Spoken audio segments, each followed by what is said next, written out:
예. 오늘 하나님께서 우리에게 신명기 25장을 통하여 주시는 말씀의 제목은 하나님의 이름으로 행하라 입니다. 그 두 번째 말씀으로서 지난주에 이어서 성도의 특별함이란 무엇이냐, 어느 곳에 있든지 와, 저 사람은 역시 예수 믿어서 달라, 예수 믿는 사람은 저랬어야지, 저런 사람이 예수 믿는 사람이야 라는 소리를 들을 수 있는 우리의 특별함은 어디에 근거를 두고 또 어떻게 드러날 것인가를 오늘 말씀을 통해서 또한 교훈 받습니다. 1절에서 4절에 보면 이 재판에 대한 규례가 나오는데, 자, 사람들 사이에 시비가 생겨 할 때 시비는 리브라고 해서 말다툼을 하는 거예요. 근데 이 말다툼을 넘어서 사실은 주먹 다짐까지 할 때에 이런 뜻입니다. 그럴 때에 재판을 청해라. 재판은 함 미슈파트라는 말로, 미슈파트라는 것이 뭐냐면 정의 또 공의, 완전한 의를 얘기할 때 이 함이 붙으면서 그 정관사가 붙습니다. 그래서 그 재판이라는 것은 이 재판을 통하여서 하나님의 완전한 정의가, 의가 실현되는 어떤 방법이다라는 개념으로 이 재판을 이야기하는데, 그래서 재판을 어떻게 해라? 청해라 이겁니다. 청하든지 말든지, 청하게 되면이 아니라 반드시 시비가 생기면 재판을 청하라, 이런 말이에요. 논쟁이 발생할 경우 많은 사람들은 어떻게 생각하냐면, 내가 옳다는 것을 주장하기 위해서 내 감정에 겨워서 또 내 편을 끌어들여서 많은 사람들의 어떤 동조와 그죠? 어떤 힘을 얻으면 그것이 마치 옳은 것처럼 밀고 나가는데, 그러지 말라는 얘기예요. 그래서 공정한 어떤 재판을 행해야 하는데, 그렇기 때문에 이것은 논쟁이 발생했을 경우에 이스라엘 백성들이 당연히 취해야 하는 어떤 수단이라고 하겠습니다. 저희도 그렇죠. 다투고 나서 그냥 그만둡시다, 그만합시다 이러고 말지만, 사실은 그러다가 요즘은 특히 그렇죠. 우리 지난주에도 권사님 깜짝 놀랐는데 생각지도 않았는데 그 자리에서 끝내기로 해놓고 뒤돌아서서 어떤 행동을 하는 경우도 있잖아요. 그렇기 때문에 처음부터 굉장히 좀 공정하게, 비록 그런 공정한 재판 때문에 내가 손실을 입게 된다 할지라도 반드시 이런 공정한 재판을 통하여서 해결을 봐라, 이런 말씀입니다. 왜냐하면 이 재판은 하나님의 법이 판단의 기준이 되기 때문입니다. 그래서 우리의 어떤 생각과 감정이 기준이 아니라 하나님의 법이 판단의 기준이 될 때 온전한 어떤 이런 판결도 나고, 그래서 그 앞에 하나님의 이 판단이었기 때문에, 판결이었기 때문에 원망하거나 불평할 수 없게 해라. 그래서 이 재판이 끝난 이후에도 이것에 대해서 항소하거나 그러지 않고 이렇게 복종할 수 있도록, 또 순종할 수 있도록 해라.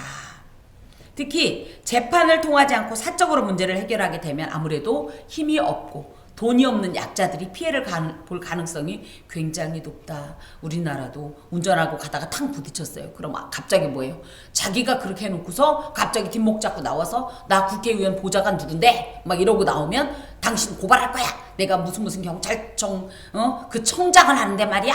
막 이래버리면 어떻게, 대부분이 어쩔 수 없어서 그쵸, 울며 겨자 먹기 식으로 당한 경우가 많다라는 거예요. 그래서 그럴 땐 절대 이런 피해를 당하지 않도록 반드시 재판을 행하라. 그렇게 따진다면 성도들 사이에도 어떤 문제가 일어날 수 있다. 그럴 때 어떻게 해라? 우리 손이 아닌 하나님께 가서 재판을 정하라. 하나님, 어떻게 해야 될까요? 어떻게 하면 이 문제를 잘 해결할 수 있을까요? 그래서 옳고 그름의 영원한 판단 기준이 되시는 공의로우신 하나님의 말씀의 법에 의거하여서 이것을 판단하고 또 이렇게 결정을 해라. 그때 재판장은 그들을 재판하는데, 여기에는 그냥 다른 말이 없지만 사실은 이것들이 다 복수형이에요. 이게 무슨 얘기냐? 재판장 혼자 재판하지 말란 얘기예요.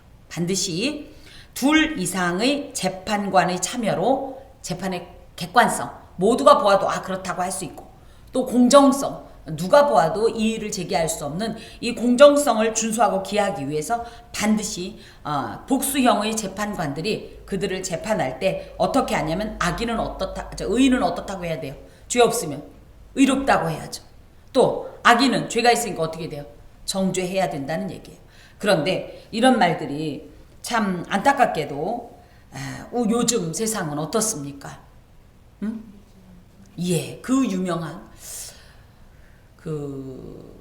그게 이제 그 배경이 그렇습니다. 지강헌이라는 이 사람이 잡범인데요. 500 몇십만 원을 훔쳤대요. 그래갖고 17년형을 언도받습니다. 그런데 그것과 비교할 수 없는 어마어마한 금액을 착복하고 부정부패로 말미암아 했던 전두환의 동생인가 그것도 몇 개월인데 집행유예를 받는 걸 보고서 이 사람이 너무너무 화가 나가지고 이 표현을 썼다고 합니다. 물론 지강헌이라는 그 범죄자가 잘했다는 건 아니지만 우리나라가 이미 그렇게 따지면 그죠? 굉장히 이런 공정하지 않은 어떤 재판이 오랫동안 지금까지도 이어져 오고 있다는 이런 면에서 이런 사법부의 이 부패는요, 힘없고 가난한 약자가 기댈 수 있는 유일한 수단이 무너지는 것과 같아요. 우리가 이 힘으로도 안 되고 무엇으로도 안 되면 어떡합니까? 법에 호소를 하지 않습니까? 근데 이 법마저 우리를 배신하고 힘 있는 자, 강한 자의 편을 든다면, 그래서 절대 이 재판에는 객관성이 있어야 되고 모두가 동의할 만한 또 공정성이 있어야 됩니다. 특별히 이 모든 일이 있을 때 가장 정의롭고 진실해야 되는 이 법은 어디에 근거를 두냐면 하나님의 공의에 근거를 둡니다. 그래서 하나님께서 공의로 세상을 심판하고 또 유일하게 완전한 의로 재판하시는 그런 분이라는 사실에 근거하여서 하나님께 재판을 의뢰하되 무엇보다도 이런 사법에 관계된 일들을 한다든지 또 이런 문제가 있을 때는 만민에게 공평하면서 하나님의 판결 기준으로, 그래서 우리도 무슨 일을 결정할 때도 늘 무엇으로 예수님이라면 이 상황에서 어떻게 하실까를 생각하면서 하나님의 판단 기준으로 행하셔야 한다 그겁니다. 자, 그렇게 됐을 때 첫 번째 어떻게 하냐면 정죄를 했기 때문에 이 악인에게는 반드시 처벌이 있어야 되는데 태형이 뭐냐면 이제 우리나라로 따지면 그거예요. 곤장.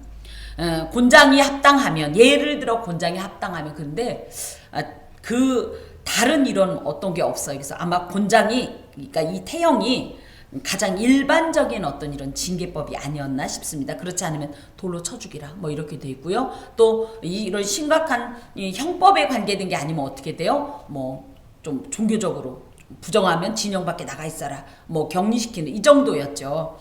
이 태형 중에서도 이제 가장 크게, 그러니까 무조건 태형이 있으면 40까지 때리는 게 아니라 최대치가 40인가 봐요. 그 얘기입니다. 태형에 합당하면 재판장은 그를 엎드리게 하고, 그래서 그 앞에서 그의 죄에 따라 수를 맞추어 때리게 할 때 그 사람이 너무 극악무동한데 차마 사형에 해당되는 죄는 아니었다. 그럼 40까지는 때려야 되는데 여기서 주의할 것이 있다. 그것을 넘겨 지나치게 때리지 마라. 그래서 어떻게 하냐면 40에 하나 감한 매라는 표현을 바울이 고린도 후서에서 씁니다. 고린도 전서에서. 그래서 40까지 때리다가 잘못해서 나도 모르게 한 대 더 때리게 되면 이거는 이 형제에 대해서 너무 무시하고 이 형제를 가볍게 여긴 거기 때문에 이 형제의 인격을 모독한 거기 때문에 절대 40을 넘기지 말아야 되기 때문에 이 사람들은 이 율법을 준행하느라고 40에 감한 매, 그래서 소위 말하면 39대까지 때리게 되어 있습니다. 이런 말씀 속에서 특히 이제 40이라는 표현이 나오는데 이 40은 원래 뭐와 이제 상관이냐면 심판과 고난의 상징인데요. 여기에 연단의 상징으로도 이렇게 쓰입니다. 그래서 이렇게 40까지 때리는 것은 그 사람을 처벌하는 데 목적이 있다기보다는 사랑의 매와 같습니다.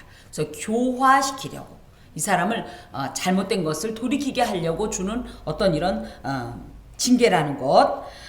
무엇보다도 죄값에 대해서는 어찌됐든 의인을 의롭다 하고 악인은 정죄한다라는 이런 말씀에 따라서 편중됨이 없이 그 죄만큼 마땅히 형벌이 치러지면서 의인과 악인을 철저하게 식별해줘야 돼요. 재판의 기능이 그렇지 않습니까?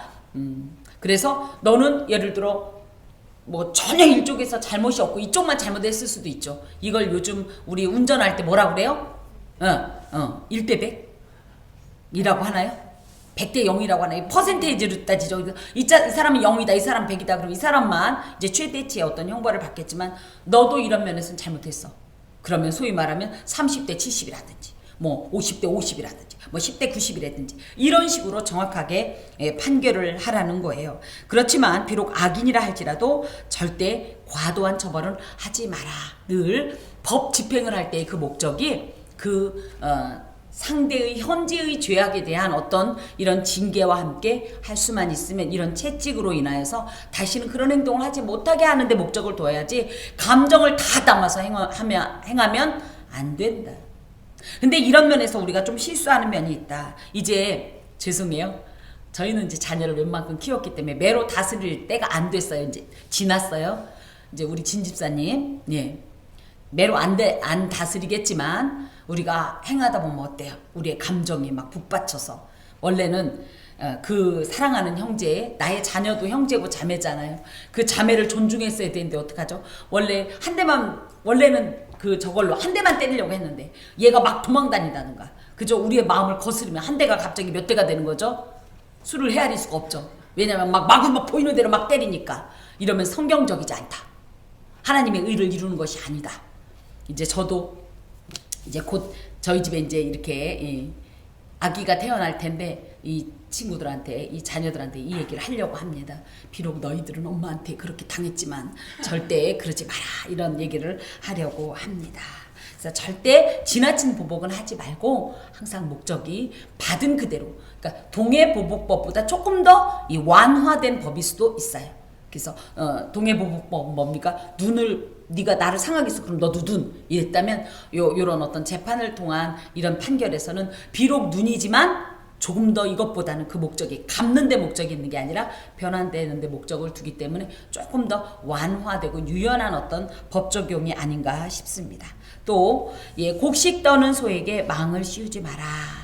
이게 무슨 얘기냐면 이제 그 고대의 이스라엘 팔레스틴의 추수 장면입니다. 어떻게 하냐면 이 곡식을 쫙 이제 밀 같은 거를 쫙 깔아놓고 그 위에다가 구멍난 널빤지 내지는 널빤지를 듬성듬성 놓는데요. 그리고 그 위를 소가 막 밟는 거예요. 그러면 껍질이 막 벗겨지고 다 떨어지죠. 근데 그러다 보면 소가 어때요? 바로 앞에 곡식이 있으니까 핥아 먹겠죠. 그런데 만약에 이걸 아끼겠다고 망을 씌워놓으면 그 세상에 눈앞에 그 맛있는 게 있는데도 불구하고 먹지 못하지 않습니까? 이런 행동 하지 마라. 그래서 비록 이게 1차적인 의미에서는 비록 이런 말 못하는 짐승이라도 너희들이 어떤 이런 하나님께서 창조하셔서 함께 더불어 사는 이런 자연에 대한 또 그들에 대한 사실 소의 도움을 받지 않습니까? 그것들에 대한 어떤 기본적인 이런 자비의 마음을 가지라는 것과 더불어서 이 말씀이 고린도 전서 또 디모데 전서 등에도 나옵니다. 이거는 그때 당시에 이제 배경은 정당하게 대가를 지불해라 이런 것으로 성도들을 위해 영적인 양식을 전하는 일을 담당하는 전담 사역자들이 평신도들의 헌금에서 그 어떤 복음 사역에 대한 대가를 받을 권한이 있으므로 그것에 대해서 아끼지 말라는 뜻을 가지고 있습니다. 이런 말씀이 현재 저희 교회에는 적용이 크게 되지 않지만 제가 이제 원래 사역하던 교회에서는 참 마음 아픈 얘기를 들었어요. 뭐냐면 목회자들이 하는 일이 뭐 있다고 뭐 이런 표현을 합니다. 근데 제가 그 얘기를 했어요. 내가 일반 직장 생활도 해봤고 목회도 해봤는데 직장 생활하면서 이렇게 쓰러져 본 적은 거의 없다. 이제 사사롭게는 저희 집 막내 동생도 이제 목사님이기 때문에 목회를 하는데, 이미 온몸에 허물이 몇 번 벗겨지고, 진짜 저희에게는 따로 정해진 수면 시간이 없습니다. 새벽이라도 밤이라도 연락이 오면 곧바로 움직여야 되는 거예요, 목회자들은. 근데 전화를 안 받을 수도 없어요. 휴일도 없습니다. 월요일이라도 장례가 나면 가야 되고, 새벽이건 밤이건. 저는 심지어 12시쯤에 2번이나 그런 전화를 받았어요. 신방 좀 와달라고. 그럼 어떻게 해야 돼요? 아, 졸린데 지금 나 근무 시간 끝났단 말이에요. 할 수 있습니까? 갑니다. 갔다 왔더니 3시예요. 그러면은 나 저기 신방 갔다 왔으니까 새벽 예배 아닙니다. 가야 됩니다. 너무 잔인한 얘기지만 부목회자들 사이에서는 이런 말도 있습니다. 삼진아웃제라고. 새벽 예배 새벽 빠지면 알아서 사퇴하라고. 뭐 이렇게 잔인하게. 그리고 사실은 이렇게 무지막지하게 일하는데 성도들은 목사들이 하는 게 뭐 있다고 막 이런 표현을 제가 들었을 때 너무 마음이 아프고 결코 복이 되지 않습니다. 하나님 기뻐하지 않으세요. 그래서 어느 곳에 가든지 서로가 서로를 귀하게 여기고 감사하는 마음이 있었으면 좋겠어요. 목회자들은 또 성도들이 함께 계셔서 이렇게 하나님 앞에서 귀한 사역을 감당할 수 있음에 감사하고, 또 성도들은 어찌됐든 이렇게 섬겨주는 이 사역자가 있어서 감사하고, 이런 아름다운 관계를 가졌으면 좋겠습니다. 자, 또 우리가 이제 여러 번 반복돼서 나왔던 이 죽은 형제에 대한 의무, 즉 계대 결혼의 의무에 대한 교훈입니다. 형제들이 함께 사는데 그중 하나가 죽고 아들이 없거든. 함께 산다, 이거는 한 집에서 산다라는 개념보다는 한 마을에서 공동체를 이루어 살 때, 특히 이 당시에 이스라엘은 어떤 이 산업이었어요? 농경 문화가 아니라 유목 문화였기 때문에, 그렇죠? 현재 몽골인들 보면 그렇죠? 온 정말 당숙모네랑 누구네랑 다 합쳐서 함께 움직이지 않습니까? 이럴 때에, 이렇게 살아갈 때에, 근데 그렇다고 해서 농경 생활에는 그렇지 않다는 건 아니고, 현재 그래서 함께 산다라는 표현이 그런 겁니다. 어찌됐든 그럴 때에 그중 하나가 죽고 아들이 없거든. 아들 없이 죽은 이런 남편을 둔 아내는 타인에게라는 얘기는 소위 말하면 이제 이방인에게도 마찬가지지만 다른 지파, 다른 어떤 종족에게 시집가지 말라, 다른 가문으로 시집가지 말란 얘기예요. 이거는 이제 여러 가지 이유가 있습니다. 왜냐하면 첫 번째는요, 뒤에도 나오지만 7절 아래쪽에 보면 내 남편의 형제가 그의 형제의 이름을 이스라엘 중에 잊기를 싫어하여. 그래서 원래 이 남편이 죽으면 이 이름은 쓰러지는 이름이야, 없어지는 이름인데 그러지 말란 얘기예요. 그래서 이 남편의 이름을 이어줄 누군가 후손을 다른 어떤 종족이나 다른 지파, 다른 가문 사람이 아니라 그 가문에서 이어주라는 얘기입니다. 사실 이것이 우리나라의 어떤 유교적 전통하에서 들을 때는 굉장히 꺼름직하고, 사실 우리에게도 만약에 이런 법이 적용된다면 됐거든요, 뭐 거의 이럴 거지만, 그 당시에는 여러 번 말씀을 드린 것처럼 그 당시에 이제 여인들은요, 생계를 위한 활동을 전혀 할 수가 없었어요. 그래서 겨우 할 수 있는 게 뭐예요? 룻기에서 나오는 것처럼 이삭 줍기 정도. 근데 그거는 정말 입에 풀칠하기도 어려운 거예요. 특히 타작기가 아니면 그런 것도 없어요. 오죽하면 그래서 하나님께서 지난주에도 있는 것처럼 그 과실을 다 떨지 말고 일부러 이삭을 좀 놓고 오고 뭐 이런 표현이 있습니까? 그랬기 때문에 이들이 생계를 위하여서 이방인과 결혼하지 않도록, 그리고 자녀가 없이 불쌍하게 된 미망인들이 굶어 죽지 않도록 최소한의 생계를 유지하기 위한 사회 보장 제도가 되겠습니다. 그래서 자, 쭉 이제 나오면서 그럴 때에 그의 남편의 형제가 그에게로 들어가서 그를 맞이하여 아내로 삼아 그의 남편의 형제된 의무를 그에게 행할 것이요. 그래서 이제 친족들이 이런 일을 행합니다. 그래서 이제 제 남편이 방씨지 않습니까? 그러면 방씨들이 요 가까운, 제게도 이제 그 시동생이 둘인데 이 시동생과 이제 뭐 사촌 시동생 안 되면 뭐 시동생이 없다면 이런 식으로 이제 해서 그 남편의 형제된 의무를 다 행해야 되는 거예요. 그래서 이제 그렇게 해서 낳은 첫 아들을 그 죽은 형제의 이름을 잊게 해서 그 이름이 이스라엘 중에서 끊어지지 않도록, 사라지지 않도록. 그런 의미에서 이건 뭐 지극히 사적인 말씀이긴 합니다만, 저도 이제 저희 친정 아버님에 대한 아픔이 있습니다. 저희 아버님께서 딸만 두시고 가셨잖아요. 그래서 슬로보아스의 딸들 때문에 위로가 된 반면, 이런 얘기를 들을 때마다 그러므로 말미암아 저희 집안에서 저희 아버님 이름은 이제 사라진 거잖아요. 그런 때에 어떻게 보면 이 미망인을 위한 것도 있지만, 한편으로는 그러므로 말미암아 그 남편이 가지고 있던 이 기업들, 그저 이 재산들이 다 타인들에게 넘어가지 않고 계속 이어져서 이스라엘 내에 머물고 그 가문이 원래 나누어졌잖아요. 지파별로 땅 분배를 하잖아요. 여호수아서에 보면. 그래서 그것을 계속 이어갈 수 있도록 이런 목적을 가지고 있습니다. 요런 비슷한 게 우리나라도 있죠. 뭐요? 양자제도 있죠. 그래서 큰 집에 아들이 없으면 어떻게 해요? 작은 집에서 낳은 아들을 그 집에 있게 해줘. 그래갖고 뭐 이렇게도 하고 그렇습니다. 그런데 7절에 보니까 그 사람이 즉 이 형제의 의무를 다해야 되는 그 사람이 그 형제의 아내 맞이하기를 즐겨하지 아니하면 거부하면 네 이것은 사실 도덕적 의무입니다. 그냥 명령은 아니에요. 반드시 하면 그러니까 율법이어서 안 하면 죽이는 건 아니에요. 그렇지만 이것은 사실은 기본적으로 그 형제에 대한 어떤 긍휼이고 그 형수에 대한 어떤 이런 안타까움으로 행하는 이런 행동인데 이것을 거부하게 되면 왜냐면 어찌됐든 자기 아들인데 남을 주는 것도 싫을 거고 뭐 이런저런 수고로움과 희생과 그런 게 있어서 거부하게 되면 어떻게 되냐면 그 형제의 아내가 그러니까 이제 이것을 형사 취수 제도라고 합니다. 형이 사망했을 때에 그 아내를 취해서 자손을 이어준다는 이 형사 취수 제도 안의 그 형수 내지는 뭐 제수여도 뭐 제수라는 말이 맞나요? 하여튼 뭐 이래도 마찬가지이지만 그 여인이 이것을 사적인 문제로 취급하지 않고 성문으로 장로들에게 나아가서 그래서 이걸 공개합니다. 공식화합니다. 재판을 청하게 되는 것이죠.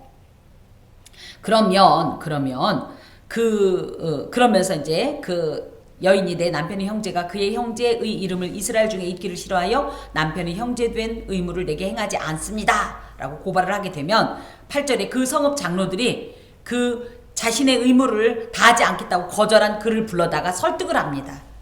그래도 자네가 도와야 되지 않겠는가? 그래서 이 형수를 살려줘야 되지 않겠는가? 형님의 이름을 이어야 되는 거 아닌가? 호적이 없어지니 어떻게 하면 좋겠는가? 막 이렇게 설득을 합니다. 그런데도 불구하고 그 사람이 얘기하기를 나는 그냥 그 여자를 맞이하고 싶지 않습니다. 난 형수한테 나의 씨를 주고 싶지 않습니다. 그러거나 말거나 막 이런 식으로 나온다고 할 것 같으면 9절에 그의 형제의 아내가 그 당사자가 장로들 앞에서 이 모든 것은 굉장히 공개적으로 진행이 됩니다. 그에게 나아가서 첫 번째 하는 것이 그의 발에서 신을 벗깁니다.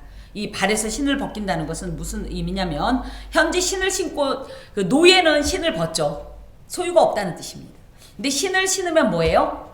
이것이 나의 소유요 권리라는 뜻을 갖고 있어요. 그러니까 그 거부한 사람이 원래는 어떤 권리 내지는 의무를 갖고 있었냐? 그야말로 형사 취수를 해야 되는 의무와 권리를 갖고 있었는데 이 권리를 내어주겠다는 거예요. 포기하겠다는 거예요. 그래서 그거를 포기했다는 사실을 만민에게 알려주기 위해서 그 아내가 신발을 벗깁니다. 그리고 또 그 얼굴에 침을 뱉습니다. 누가 침 뱉으면 애가 뱉어도 싫죠? 우리 애들이 뱉어도 싫죠? 깨끗하고 뭐한 걸 떠나서 왠지 수치스럽고 모욕입니다. 그래서 이런 수치와 모욕감 또 조롱의 의미도 있습니다. 왜? 너의 본분을 다하지 않았다. 예. 그러면서 또 가만히 있는 게 아니라 뭐라고 그러냐면 이르기를 그의 형제의 집을 세우기를 즐겨하지 아니하는 자에게는 이같이 할 것이니라. 그래서 이스라엘 중에 그 집을 부를 때에 예전에 이런 거 있죠. 그 집이 예를 들어 저 집은 뭐 국회의원이 나왔던 집이야. 막 이런 표현으로 쓰듯이 저 집은 신발 벗긴 자의 집이야. 신 벗김 받은 자의 집이야. 이렇게 부르라고 이제 그 사람이 얘기를 하고 아내도 그렇게 그 여인도 얘기하고 사람들도 이렇게 부르라는 거예요. 이 얘기는 무슨 얘기냐? 그러니까 신벗김 받은 자의 집이란 뜻은 우리가 생각할 땐 그런가 보다 할지 모르지만 이거는 불쌍한 가문, 별 볼 일 없는 가문, 쓸데없는 가문, 못난 가문 이런 뜻이. 이 굉장한 저주의 말이죠. 왜냐하면 기본적인 형제 사랑의 정도 없는 자. 또 하나님께서는 이것을 통하여서 그 자신의 이 형수의 삶을 온전히 보존해 주려고 이런 은혜의 통로를 마련했건만 그 어떤 것을 거부한 자로서 굉장한 어떤 저주의 대상이 되는 거죠. 사람 말 한마디가 참 크거든요. 예, 예를 들어 그 집을 지나가면서 모든 사람이 침 한 번씩 뱉어봐요. 얼마나 기분이 나쁘고 불쾌합니까? 근데 심지어 지나가면서 이 집, 저 집 별 볼 일 없는 집이야. 아주 인간도 아니야. 저런 것도 아주 그냥 폐영무도한 집이야. 이런 식으로 사람들이 부르게 된다는 거예요. 근데 그럴 만한 용기가 있는 사람은 또 그렇게 하겠죠. 실제로 룻기에 보면 그래서 보아스가 그죠? 이 형사 취수 제도를 통해서 이 계대 결혼을 통하여서 아들 이세의 아버지인 오벳을 낳잖아요. 예, 이렇게 되는 겁니다. 이런 형수 취수제 중에 조금은 이제 변칙적이긴 하지만 창세기 38장에 보면 야곱의 넷째 아들 유다와 그 며느리 다말의 사건이 있습니다. 이것을 일반적으로 보면 행음이죠. 하지만 이게 워낙은 뭐예요? 계대 결혼입니다. 왜?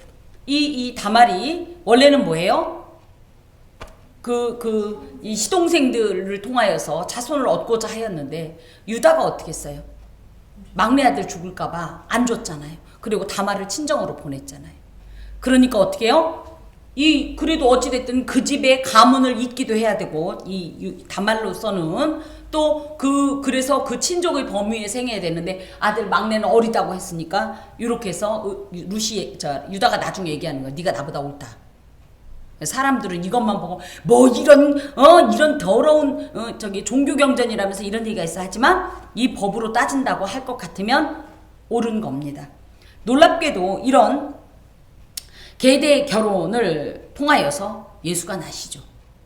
예, 이 오벳이 누굽니까? 이새의 아버지 또 다윗의 할아버지. 예, 그래서 이 다윗의 혈통으로 나신 예수를 통해서 또 그 계대 결혼의 효력으로 우리가 그의 구속함을 입은 이런 은혜를 입지 않습니까?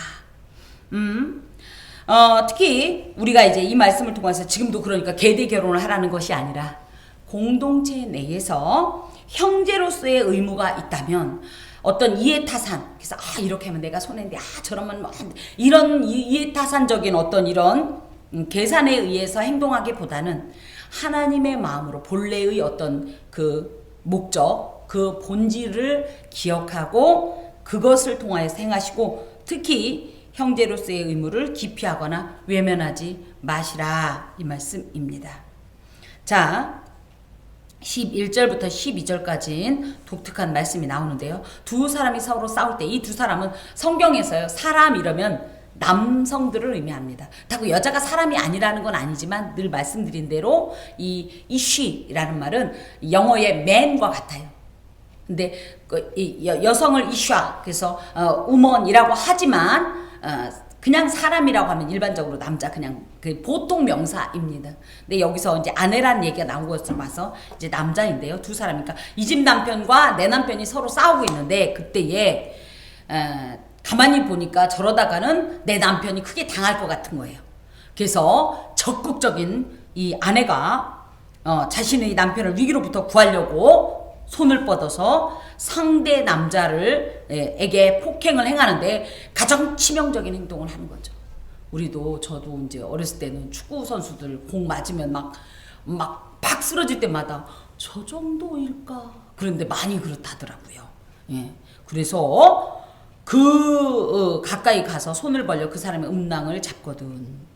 그러니까는 생각해보면 이렇게 둘이 잡고 있으니까는 팔로 잡고 막 이러고 있으니까 이랬나 보죠. 모르겠어요. 저도 하여튼 그러거든. 그래서 이것은 내 입장에서 내 남편을 위기로부터 구하려고 했지만 너는 그 여인의 손을 찍어버려. 얼마나 무서운 소리예요. 그 잡은 손을 찍어버려라.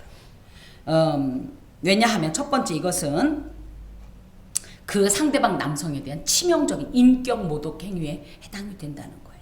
그리고 잘못하면 생명의 위협도 줄 수 있다는 거예요. 또 하나는 이 음낭은 뭡니까? 예, 생식의 기본 근원입니다. 그죠?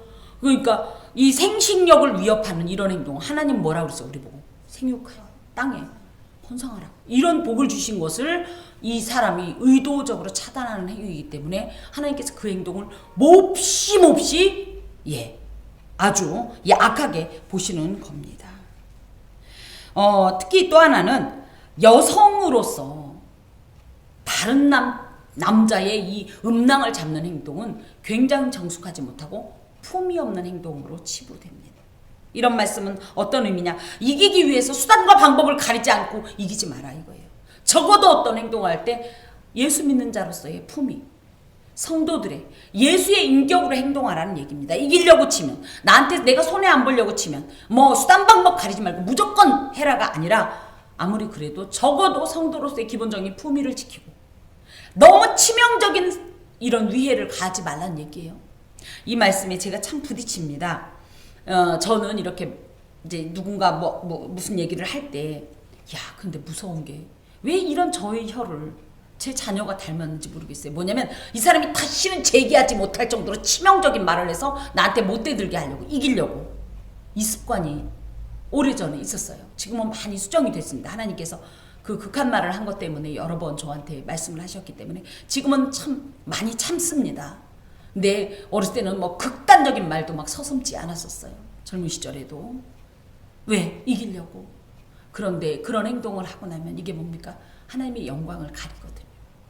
예수의 의가 드러나지가 않고요. 무엇보다도 하나님이 그런 나의 모습을 보고 기뻐하지 않으세요. 그래서 아무리 급박한 상황에 처한다 할지라도 하나님의 자녀로서의 품위를 망각하지 말라. 어떠한 경우라도 자기 자신이나 성도의 안전만을 생각하여 다른 사람에게 손상을 끼치지 말라. 항상 우리는 누구다? 하나님의 자녀로서, 하나님의 대리자로서, 대사로서, 하나님 나의 대사로서 하나님의 이름으로 행하라. 자, 우리는 누굽니까? 하나님 앞에 하나님의 자녀요, 거룩한 백성 공동체인 성도입니다. 자, 나는 성도다 외쳐봅시다. 나는 성도다. 나는 성도다. 나는 성도다. 나는 성도다. 자, 다른 분 보고 당신도 성도입니다. 예. 그래서 어떤 악한 행동을 할 때에 먼저 나는 성도다를 외치면서 또 한 가지 뭐예요? 그 분에게도, 왜냐면 이분도 죄 짓고 나면 얼마나 괴로워요. 그래서 당신도 성도입니다. 우리 성도답게 행동합시다. 이런 이런 교훈을 주께서 주십니다. 또 13절에서 16절까지 공정한 상거래의 이 규례를 주시는데, 이것은 이미 레위기 19장 35절에서 36절에 있었는데 조금 더 구체적으로 그 내용을 좀 보완해서 나온 겁니다. 그래서 보면 내 주머니에 두 종류의 저울추, 이건 뭐예요? 무게를 재는 이 저울추를 큰 것이나 작은 것을 넣지 마라. 한 주머니에.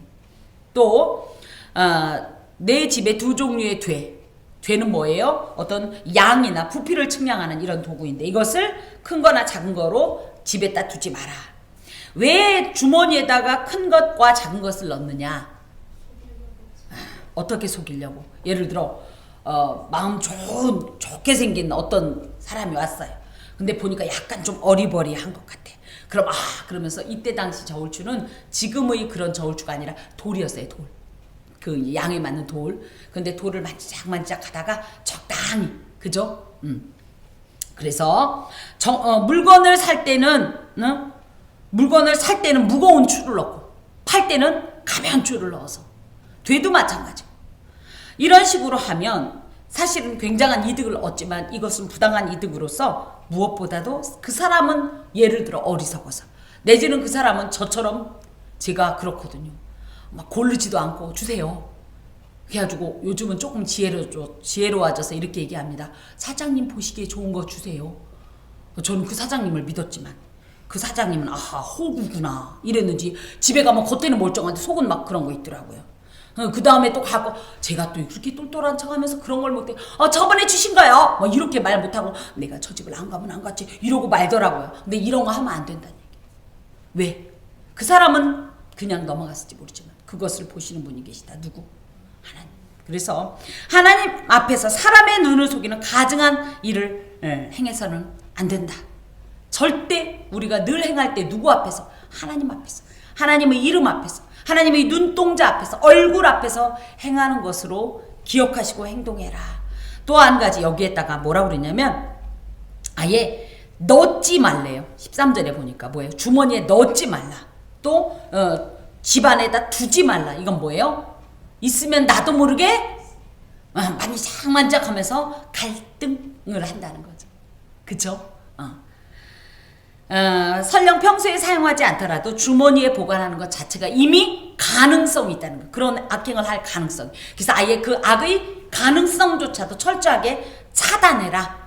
악은 그 모양이라도 버리라 라고 말씀하신 데살로니가 전서 5장의 말씀처럼 모든 이 삶 가운데서 우리가 악의 가능성이 있는 것들, 또 악의 어떤 욕구들, 의도들, 아까도 우리가 이 참회의 공동 기도문을 통해서 얘기했지만, 고백했지만, 하나님의 사랑은 간섭으로 여기고 우리를 인도하시는 권능의 발은 속박이라고 오해하면서 오히려 뭐예요?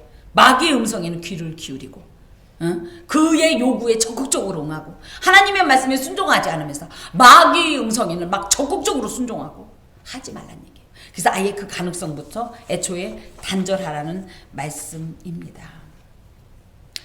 자, 너희는 애굽에서 나오는 길에 아말렉이 내게 행한 일을 기억하라. 어떤 일이 있었어요? 이게 출애굽 17장에 있었던 이야기입니다. 아말렉은 원체는 창세기 36장에 보면 에서의 손자예요.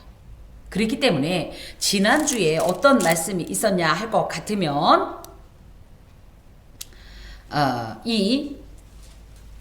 지난주가 아니라 그 지난주였구나. 전 지난주라고 생각했는데 이 에돔 23장 7절에 뭐 에돔 사람을 미워하지 말라. 그는 내 형제임이니라 나왔죠. 그러면서 심지어 애굽 사람까지 미워하지 말라고 해놓고 왜 에서의 손자인 아말렉을 이렇게 하나님께서 저주하실까 하면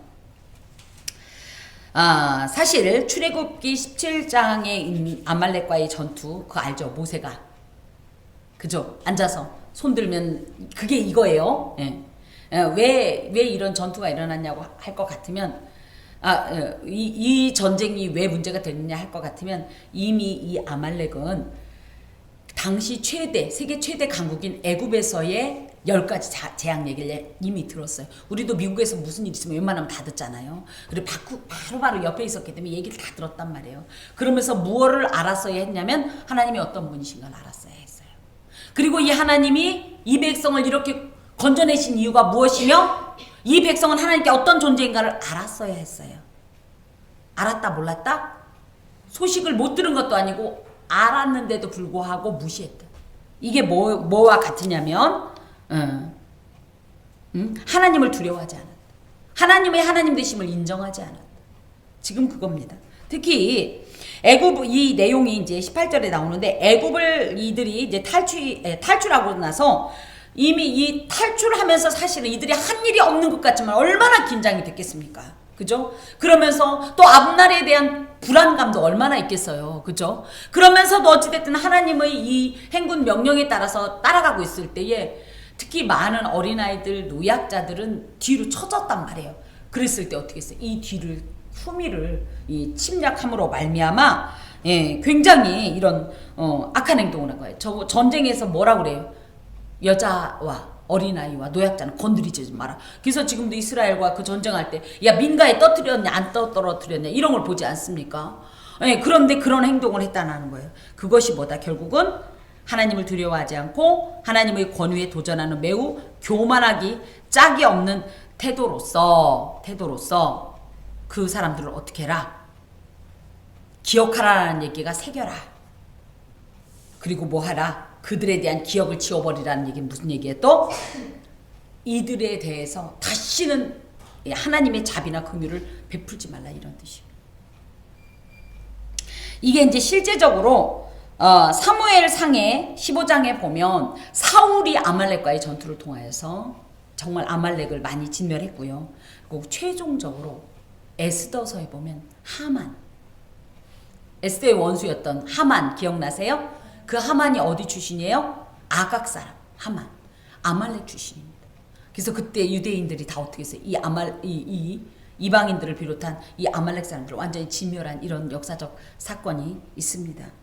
이런 사건을 통해서 하나님께서 철저한 어떤 진멸로서 당신이 누구이신가? 특히 하나님을 대적하고 하나님께 도전하려는 이 불신앙자들이 얼마나 큰 두려움을 가져야 될지를 교훈하고 계십니다. 나아가서 하나님을 믿는 성도와 교회를 대적하는 행동, 지금 사람들은 두려워하지 않고 그래도 된다고 생각할지 모르지만 하나님은 그걸 좌시하지 않습니다. 하나님의 성도를 함부로 대하고 특히 신앙인들에 대해 조롱하고 교회를 멸시하고 교회를 공격한 자들에 대해서 하나님이 가만히 계시지 않습니다. 교회는 누굽니까? 예수 그리스도의 몸입니다. 교회는 그 교회에 있는 우리 하나님의 공동체, 하나님의 자녀고 백성입니다. 하나님의 일꾼들입니다. 이런 사람들을, 하나님의 대사인 우리들을 만약에 해한다면 하나님은 가만히 계시지 않습니다. 지금 비록 교회가 힘이 없는 것 같아서 사람들이 마음대로 교회를 비난하고 함부로 여기고 말도 함부로 하지만 이 모든 것들 자기 머리에 숯불을 쌓는 것과 같습니다. 반드시 하나님께서 그것을 갚으신다는 사실이죠. 그래서 우리 또한 밖에 나가서 우리끼리 정말 만약에 목회자한테 불만스럽다 그럼 와서 직접 말씀하세요. 목사님 이런 부분 어렵습니다. 차라리 여기서는 가만히 있다 밖에 나가고 우리 목사님 말이야 저번에 그러더라 우리 권사님 저는 제발 전철 타고 그런 거 안 했으면 좋겠어요. 권사님 장로님 그 장로님이 그 여자 본 거 아니야. 그럴 때마다 내가 가서 이러고 싶어요. 근데 하나님께서 물론 죄에 악된 거 맞습니다. 하지만 할 수만 있으면 교회에 대해서 부정적인 언행을 삼가셔야 되고 우리가 공동체 안에서 아까 이제 앞부분에서 나온 것처럼 처벌의 목적이 있는 게 아니에요. 비난의 목적이 있는 게 아니에요. 교화의 목적을 두고 기도하면서 신중하게 행동하셔야 합니다. 더하여서 하나님께서 이렇게 아말렉을 진멸하라는 이유는 뭐예요? 이스라엘이 이것으로 인해서 손해를 입기도 했지만 이들이 옆에서 계속 이스라엘을 괴롭힐 거기 때문입니다. 그래서 이스라엘이 약해지게 되기 때문입니다. 이거와 마찬가지로 우리 주변에도 우리의 육체를, 마음을, 영혼을, 신앙을 약화시키는 자들이 있을 수 있어요. 그 사람만 만나면 너무너무 즐겁고 예수님을 더 뜨겁게 사랑하고 싶은 사람이 있는가 하면 어떤 사람은 교회에 대해서 부정적으로 얘기한다든지 내지는 신앙생활을 하는 나를 비난한다든지 조롱한다든지 멸시한다든지 하면 어때요? 우리도 마음이 상합니다. 그런 자들과 계속적으로 관계를, 물론 전도 대상자이기 때문에 내가 그것을 기꺼이 감당하면서 나갈 수도 있겠지만 그것을 통해서 내 영이 너무 손상을 입는다고 할 것 같으면 지난번에도 말씀드린 것처럼 과감하게 그 관계를 정리할 필요가 있어야 나는 예배를 드려야 되는데 꼭 예배 드리는 날 만나자 그러고 밥 먹자 그러고 예배 드려야 되는데 뭐 해야 되는데 교회 생활 뭐 해야 되는데 꼭 그 시간에 그거 뭐 하지 말고 다른 사람한테 맡기고 막 이런 식으로 하면서 자꾸만 나도 모르게 공동체에서 마음을 떠나게 하는 자들과의 관계 잘 우리가 정립하시고 정리하셔야 한다는 말씀입니다. 여러분 아름다움이라는 말 아세요? 아름다움? 우리는 아름다움을 뭘로 알고 있어요? 뷰티? 그죠? 이쁘다? 제가 우연히 봤는데 그 정영돈 씨가 그래서 이제 저는 집요한 여자니까 또 찾아봤어요. 아름다움은요 아람 플러스 다움이래요. 이 아람이 물론 그 밤 같은 게 이거 갖고 이렇게 벌어지는 것도 아람 이런 표현을 쓰기도 하는데 한아름 할 때 이 아름도 있지만 하나 더는 뭐냐면 나라는 뜻이랍니다. 나. 아름다움이 아람이 나래요. 나다움이 아름답다는 거예요. 그래서 나의 정말 나다움이 그야말로 아름다움인 거예요. 아름답다 그러니까 우리는 아름다우십니다. 그러니까 이쁘게 생겼습니다. 라고만 생각했더니 알고 보니까 가장 나다운 게 어떻게 따지면 가장 아름답다는 뜻이겠지요. 그러면 삶 속에서 발견되는 성도의 아름다움은 무엇이겠습니까?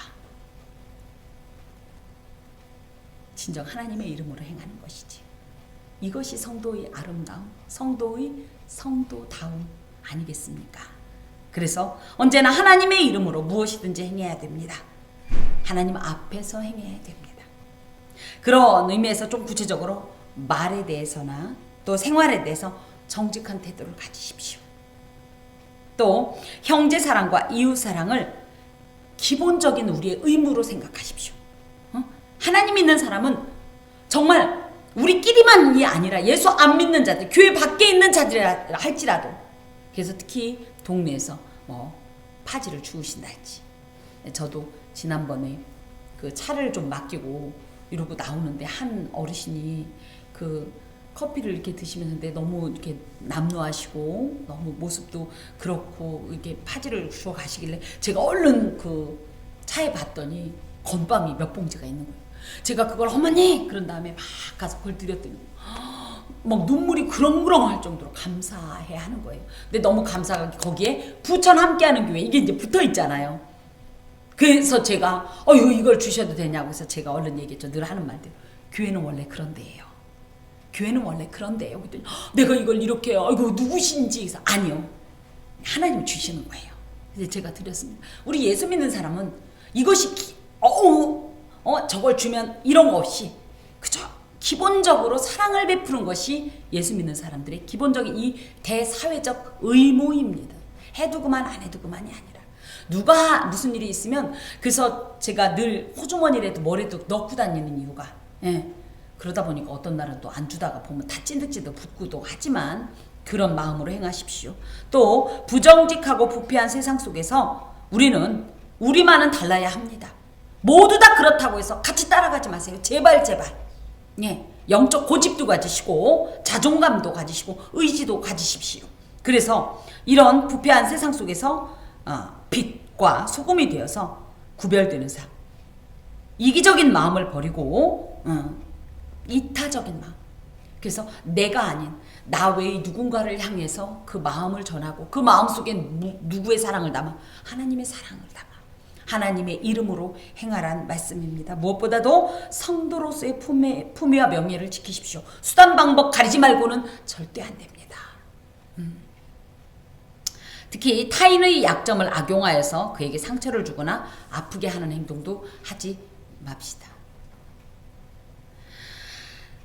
이것의 근거의 기준은 바로 우리 하나님의 이름에 있습니다.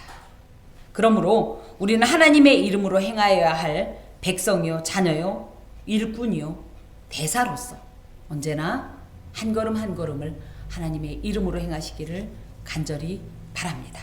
기도하겠습니다. 주님, 우리가 누구인지 알게 하소서. 무엇보다도 우리가 무엇을 행해야 되는지 분명히 새기게 하소서. 그리하여 행하게 하옵소서. 예수 그리스도의 이름으로 기도합니다. 아멘. 찬송가 289장 찬송하겠습니다.